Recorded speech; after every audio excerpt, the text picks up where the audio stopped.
দাদা পড়ে ইংরেজি স্কুলে, আমি বাংলা মিডিয়াম। ঠাম্মা বলে আমার থেকে দাদার যে বেশি দাম। দাদা নাকি বড় হয়ে আবার বংশে দেবে বাতি। পারব না কেন আমি, সেটাই যে ভাবি দিবারাতি।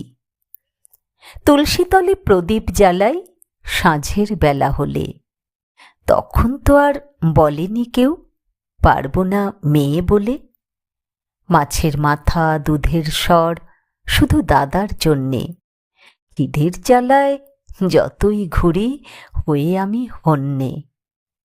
উচ্চশিক্ষার তরে দাদা পাড়ি দিল দূর দেশে, বড় চাকরি পেয়ে অনেক টাকা আনবে সে অক্লেশে। বড় চাকরি পেল বটে দাদা, আসলো না আর ফিরে। মনে ধরেছে এক বিদেশিনী, থাকে তারে ঘিরে। পড়াশোনায় ভালোই ছিলাম, দিলাম না ইতি। এগিয়ে গেলাম মনের জোরে, পেলাম স্বীকৃতি।